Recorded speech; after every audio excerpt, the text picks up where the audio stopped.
Welcome to a rainy April morning in Istanbul. We're heading into the old city today, specifically to the Basilica Cistern and maybe some other places. Let's go. We are staying in the Galata neighborhood. To get to the Basilica Cistern, as well as the Hagia Sophia and Sultanahmet Mosque, also known as the Blue Mosque, we are taking the Istanbul tram from Karaköy up to the Sultanahmet station.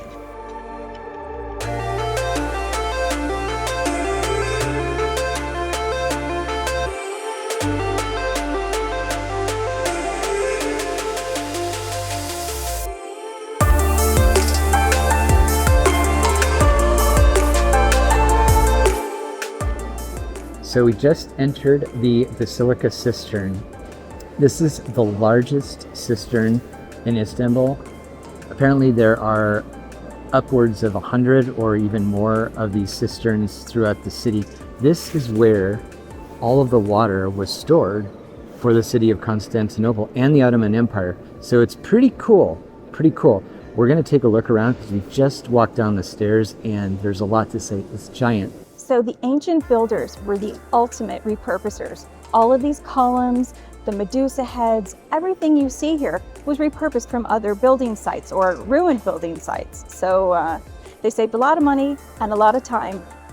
This Basilica Cistern was discovered when a French, I believe, archaeologist somewhere in the mid-1500s discovered that people were pulling fresh water and fishing from holes in their basements, and I'm wondering if this is one of those holes.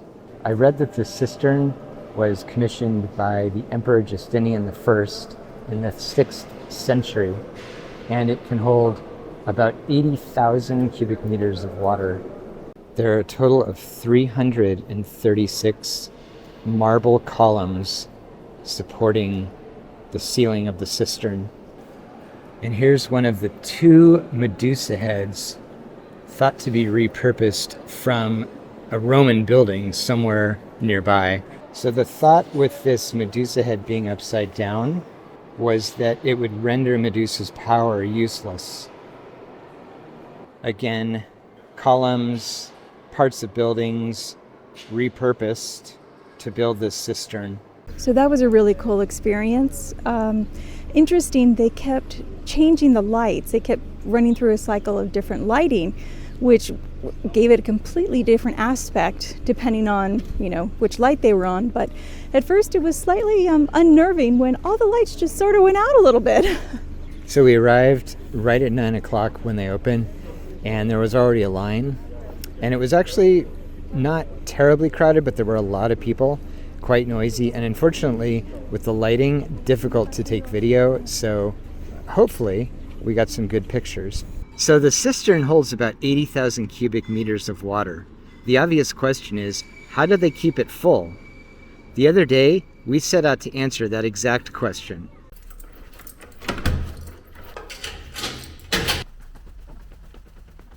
It's been rainy and kind of overcast and cold, but today is a beautiful day, so we thought we would go out and visit the Aqueduct of Valens, named after the Roman emperor who ruled over the eastern part of the empire from 364 to 378.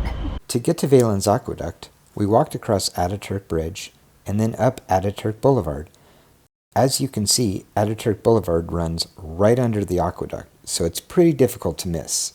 This particular aqueduct was built in the 4th century. I think it was about 451 kilometers or 280 miles. One of the biggest aqueducts ever built.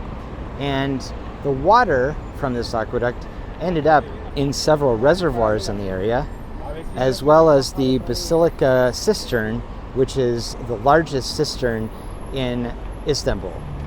So I've been wanting to find a really cool aqueduct during our travels, and I think we've hit the jackpot. I think so. I'm touching a Roman aqueduct. An aqueduct, by the way, that provided water to the entire city of Constantinople. That's like pretty amazing, don't you think? It's so cool. This aqueduct literally just runs into a neighborhood and then it kind of abruptly ends. But it's so cool. It's like there are people living right next to the aqueduct. Don't you think? It's pretty cool. Stephanie's super, super excited about this. All right, well, that concludes our little aqueduct adventure for today. After visiting the Basilica Cistern, we headed over to Sultanahmet Square, the city center and originally the location of the Roman Hippodrome. So here we are in what is essentially the center of where everything was happening in the Ottoman and Roman empires, the Hippodrome.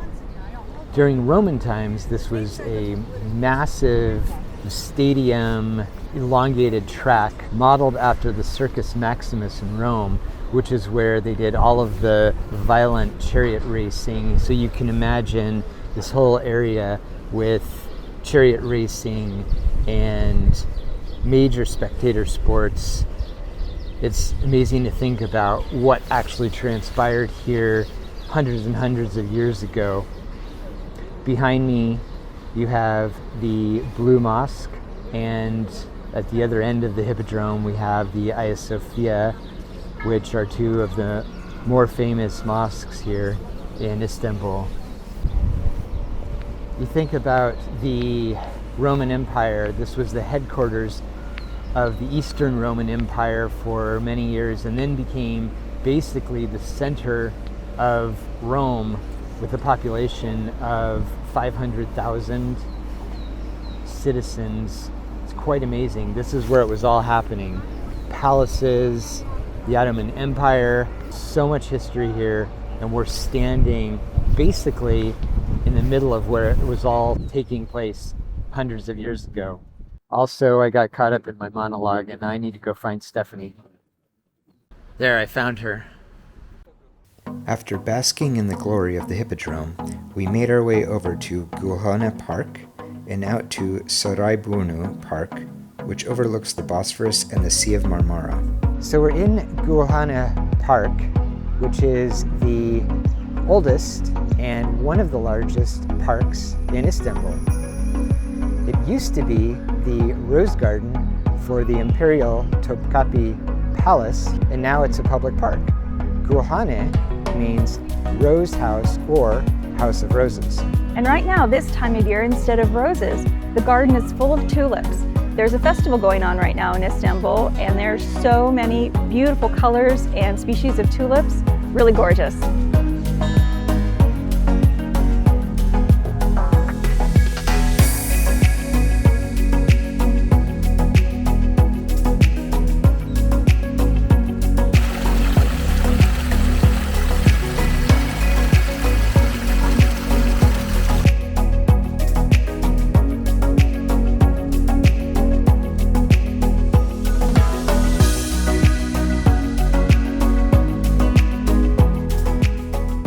Column of the Goths.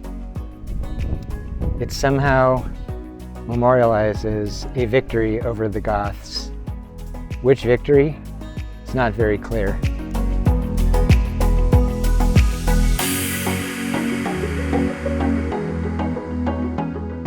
So we've made it down to the Bosphorus after visiting the Gülhane Park.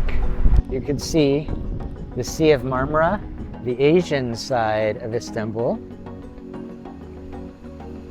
the Bosphorus, which is right in front of us, and then the entrance to the Golden Horn, as well as the European side of Istanbul.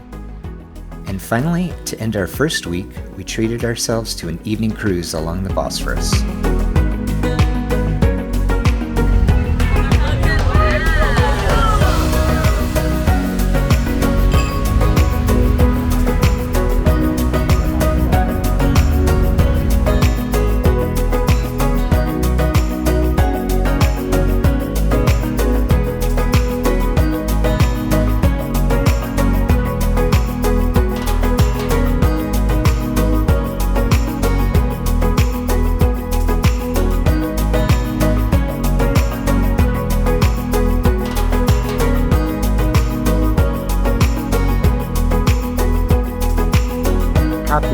Topkapi.